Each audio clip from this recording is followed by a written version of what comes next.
Patrice Luthier, 58 ans, est architecte à Paris.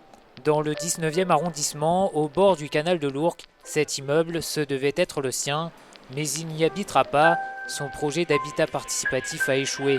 Vous avez la façade sud qui n'est pas terminée, mais on devine tous les balcons avec la césure au centre qui est en fait le lieu de circulation et la cage ascenseur pour alimenter les logements.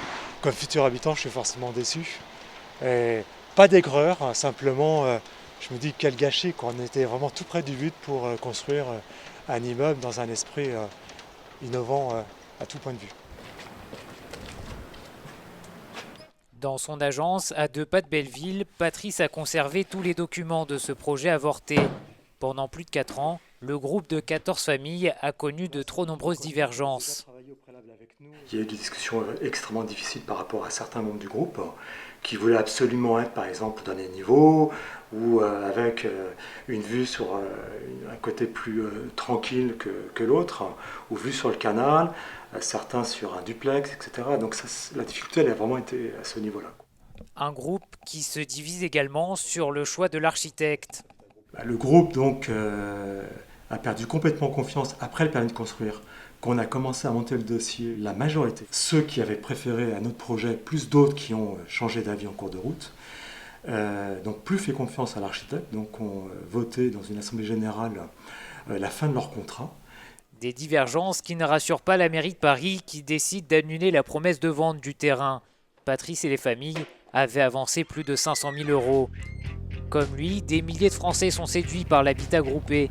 Le concept, des familles se rassemblent pour construire un immeuble, partager des espaces de vie en commun et renforcer le lien social avec ses voisins. Philippe Molon-Deschamps est l'un des pionniers de l'habitat participatif en France. Il habite depuis plus de 30 ans au Buisson-Saint-Louis, dans le 10e arrondissement de Paris. Alors nous sommes dans la salle commune, une salle à multi-usage, de réunions, de fêtes, de jeux, où on peut faire des repas aussi collectifs. Avec quelques projets développés dans les années 80, ce type d'habitat connaît aujourd'hui en France un nouvel essor avec 300 projets en cours de construction. Pourtant, tout n'est pas rose lorsqu'on développe un projet d'habitat participatif. Temps de réalisation très long, problèmes d'entente entre les membres au sein d'un groupe, les difficultés sont nombreuses. Ingrid Avaux a créé il y a 3 ans Atypique, une entreprise spécialisée dans l'habitat participatif. Salut Louise. Salut. Son rôle, aider des groupes à développer leurs projets. Et selon elle, il y a une contrainte majeure, le temps. De la constitution d'un groupe à l'emménagement, il faut compter entre 5 et 6 ans. Quand il y a une famille ou quelqu'un qui s'en va, en général, ça crée quand même un séisme au sein d'un groupe. Ça m'est déjà arrivé de rencontrer des groupes qui étaient en cheminement et dont une partie a lâché parce qu'ils ne se voyaient pas avancer ou parce qu'ils ne trouvaient pas de terrain ou parce que, faute de capacité financière, etc. Des familles qui quittent un projet en cours de route, un passage inévitable pour l'ensemble des équipes qui se lancent dans l'aventure. Des familles qu'il faut remplacer au pied levé, des départs qui peuvent aussi fragiliser la cohésion d'un groupe.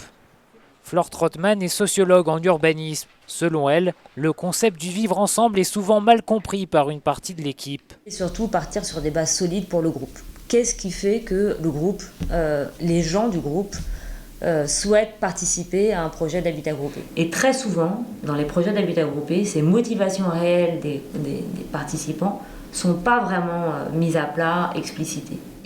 Une seule solution existe pour éviter ce type de problème, mettre les choses au clair le plus rapidement possible.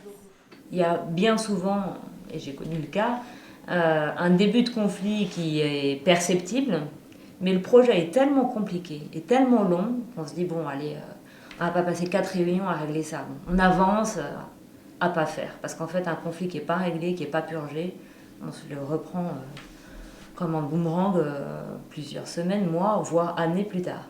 Bien choisir les membres d'un groupe en adéquation avec ce mode de vie est donc une chose primordiale pour la réussite d'un projet d'habitat participatif.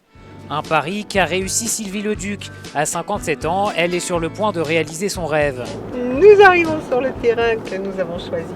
Voilà, c'est au pied du vieux village de Courdimanche qu'on aperçoit là-haut avec le château d'eau. Donc voilà le terrain. Dans 2 ans, elle emménagera dans son habitat groupé au cœur du futur quartier écologique de Courdimanche dans le Val d'Oise. On voulait tout de suite avoir un projet intergénérationnel, multiculturel, enfin le plus mixte possible. Les 10 familles du projet ont imaginé de A à Z cet habitat énergie passive de 2000 m².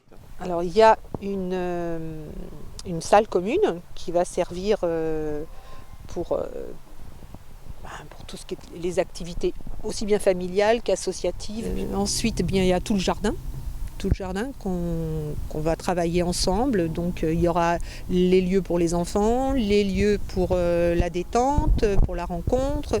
Sylvie travaille sur ce projet depuis 5 ans. Aujourd'hui, elle est pressée d'emménager et trouve le temps long, mais elle reste optimiste et espère poser les premières pierres dans les mois qui viennent.